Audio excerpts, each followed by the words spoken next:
The money was right. So, they fired me from that.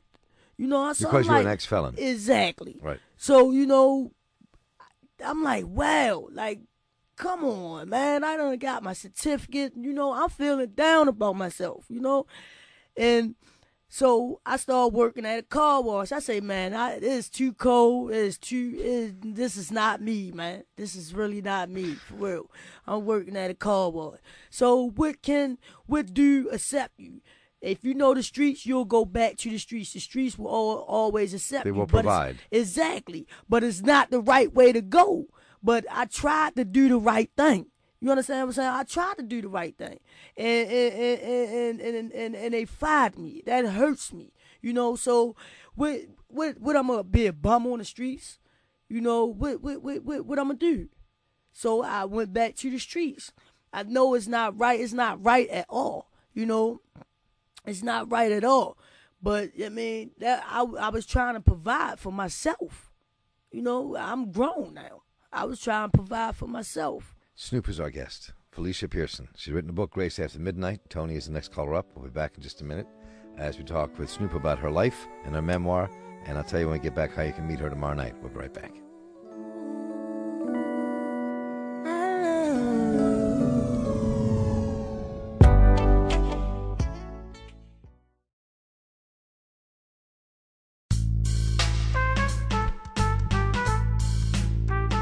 Welcome back. I'm Marc Steiner. We're talking this hour with Snoop. You see her on The Wire. The 5th season starts in January. And her character, Snoop, is back.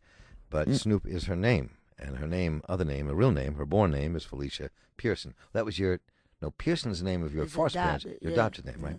And the memoir she wrote is Grace After Midnight. We'll come right to the phones here. I have to ask you a personal question. Mm-hmm. Is that right? Okay. You walk in with that ring on your finger. So there's someone in your life now? Ring. Huh? Promise ring. It's over, though. It's over. It's over. I ain't got time. It still look good, though. It's a good-looking ring. Yes, it is.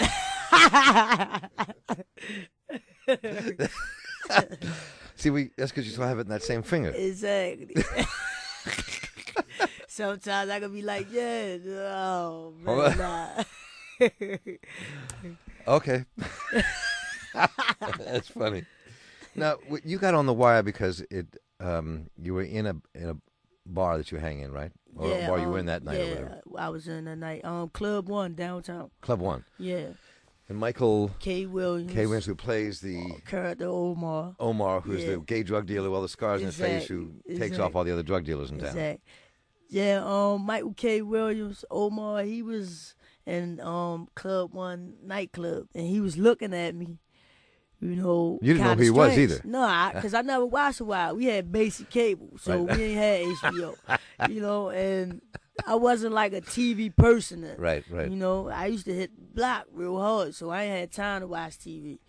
So anyway, he looking at me kind of crazy, and I'm telling my cousin, like, man, he looking at me well. Like, did I ever do something to him or whatever? And he say, who? So I say, him over there, standing right there. He say, who? Omar? Like, he played a homosexual on The Wire, man. I say, The Wire. He said, yeah, he's a star, man. He's an actor. So I said, okay. So finally, Omar came over there and started talking to me. And he was like, let me ask you a personal question. I was like, yeah, go with it. But I'm still looking at him crazy. He said, you a girl, boy?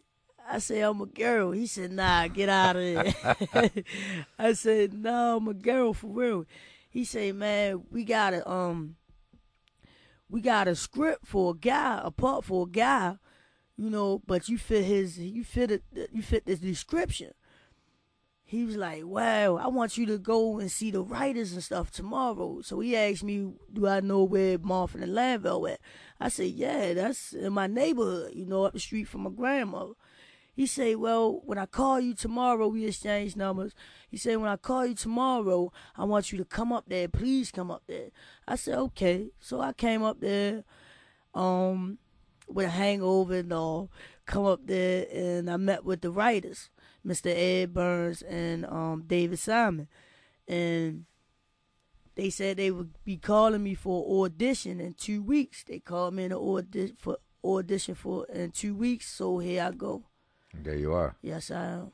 I mean, when you look at the scripts, and I understand when David and Ed and they produce a piece, they want people to stick to the script. Mm-hmm. They don't like people wandering off of their own. Yeah, exactly. They want people to stick to the script.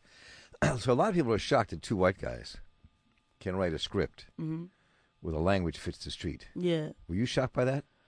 No, because after I did my research, on them to, Mr. David Simon, he's a retired news reporter, Right? And Mr. Ed Burns, he's an ex detective. Right. So no, I don't think that shocked me at all. Because they do have it. Yeah, they have it. They have it.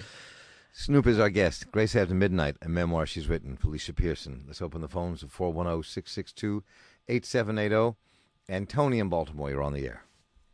Yeah, hi, Hi, Mark. Tony. Hey, Snoop. Hey, Tony. I had a question. I spent some time in Maryland prison, and when I came out, I started working with ex-offenders and guys, drug addicts and alcoholics. And I keep trying to write the story down. And I left school when I was 14, and I mean, I'm I can read and write and all that, and I have a decent vocabulary. But when I start writing, it just seems so plain. When I put it down on paper, it just seems like it just doesn't sound right. So I was wondering how you got into the writing piece.